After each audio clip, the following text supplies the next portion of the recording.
మావయ్య, సీతకి నిజం ఎలా చెప్పాలో తెలియడం లేదు, కానీ చెప్పక తప్పని పరిస్థితి వచ్చేసింది. వరిగాకయ్యా, నువ్వెవరో తెలిసినా ఎంత కోపం వచ్చినా మెళ్ళో తాళిబట్టు విలువ తెలిసిన ఆడపిల్ల కనుక తప్పనిసరిగా ఒప్పుకుంటుంది. అమ్మా సీత, ఎక్కడి చేస్తున్నావమ్మా? ఇప్పుడే అల్లుడు గారు నేను నీ గురించే తలుచుకుంటున్నాం. నేను కూడా మీ అల్లుడు గారి గురించే తలుచుకుంటూ వచ్చాను. బైది బై, మీ హనీమూన్ ప్రయాణానికి కావాల్సిన కొనుక్కున్నావా? నాకు కావాల్సింది కొనుక్కుందామంటే నాకు అది దొరకటం లేదు డాడీ.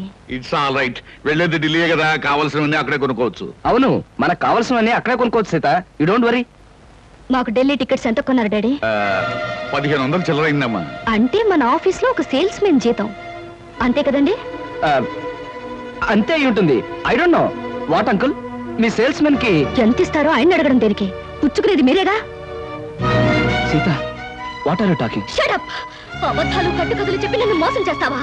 మా నాన్నగారి దగ్గర జీతం డబ్బుల కోసం పనిచేసేవాడివి నా దగ్గర మల్టీ మిలియనర్ల వద్ద చేస్తావా? ఎందుకో పనికిరాని నీ కుటుంబ సభ్యుల్ని, గ్రేట్ పీపుల్ అని నాకు పరిచయం చేస్తావా?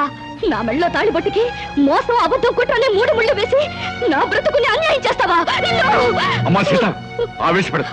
ఈ పెళ్లి జరగడానికి కారణం అతను కాదమ్మా, నేను. డాడీ? అవునమ్మా, అతని అబద్ధాలను బలపరిచి నేను నమ్మేటి చేసి ఈ పెళ్లి జరిపించింది నేనమ్మా. డాడీ, ఈ పని నువ్వు చేసావా? ఒక మగవాడు పెళ్లి కాని ఆడపిల్ల ఆస్తి చూసి, అందం చూసి అబద్ధాలతో మోసం చేశాడంటే దానికి అర్థం ఉంది.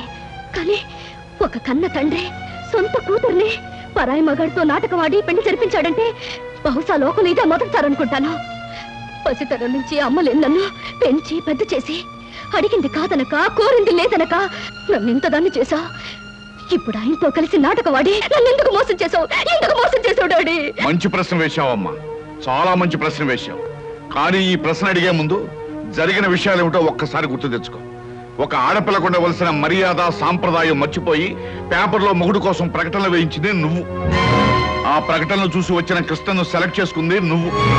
అతన్ని మనసారా ప్రేమించి ఇంటికి తీసుకొచ్చి నాకు పరిచయం చేసింది నువ్వు. ఇందులో నా తప్పుందా?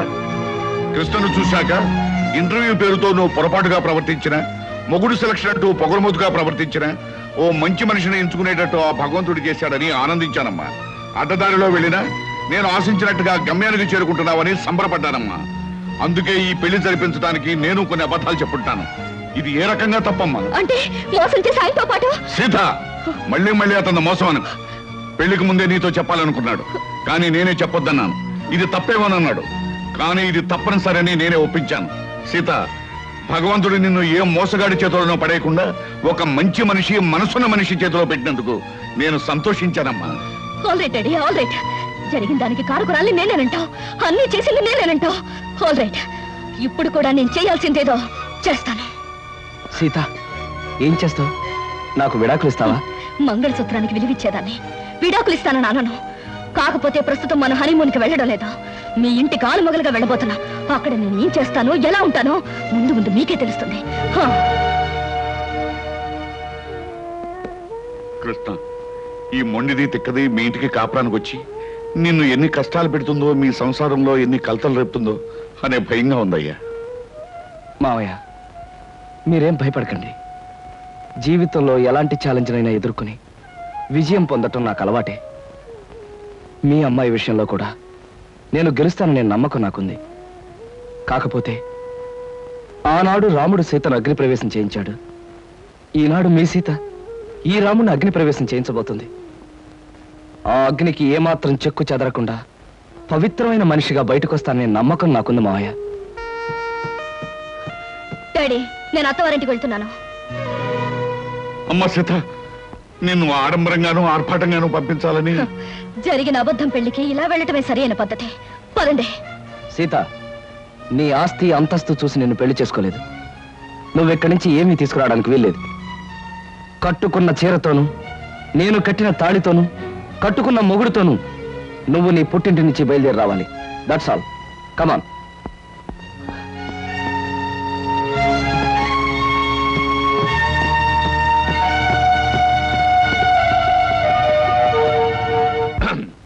మా బాస్ చిరంజీవి ఇలాగే ఒక సినిమాలో ఫస్ట్ నైట్. అప్పుడు ఆపుతావా నీ గోలా? నేను వెళ్ళా? వెళ్ళు. 1 minute. Okay, thank you. వెళ్ళు.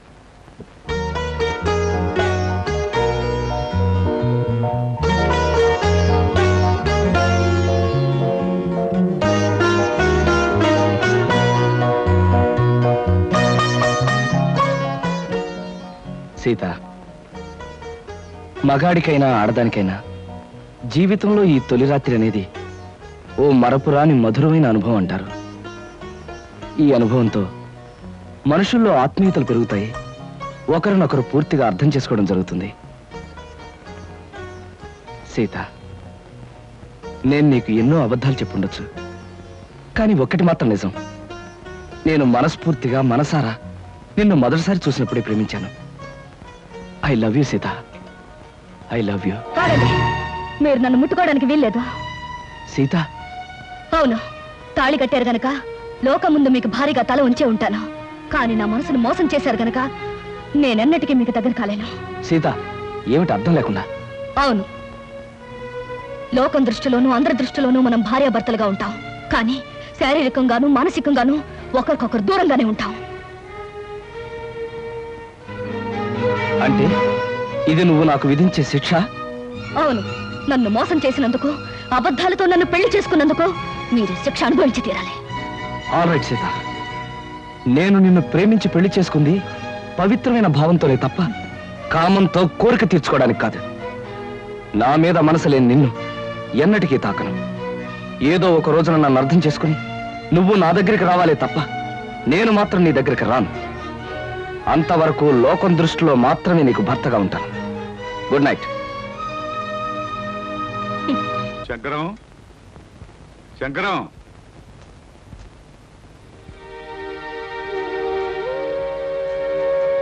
అమ్మా సీత, స్టవ్ మీద వేడి నీళ్ళు ఉన్నాయి, దించేయి. అలాగే అత్తయ్య.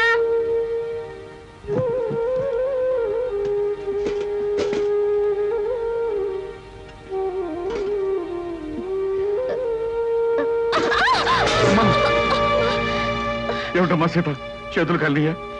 లేదు నాన్న, నా కర్మ ఇలా కాలింది. అవే మాటలమ్మా, అయినా కోటీశ్వరుడి కూతురివి, నీకు ఈ వంట పని అంట్ల పని ఏమిటమ్మా? పుట్టి బుద్ధి ఎరిగాక నువ్వెప్పుడైనా వంటగదిలోకి అడుగు పెట్టావమ్మా? అలాంటి నన్ను కష్టాల్లోకి బాధల్లోకి అడుగు పెట్టాలనేగా మీరు అబద్ధాలు చెప్పి నాకే పెళ్లి చేసింది. అమ్మా సీత, నాన్న, చేతి మీద పడిన వేడి నీళ్లకు నా కన్నీళ్లే వస్తాయి, కానీ నా కన్నీటి చుక్కలు చూసిన మీకు బాధతో గుండె కోతపడి నెత్తుటి చుక్కలు వస్తాయని నాకు తెలుసు. నేను కోరుకునేది అదే.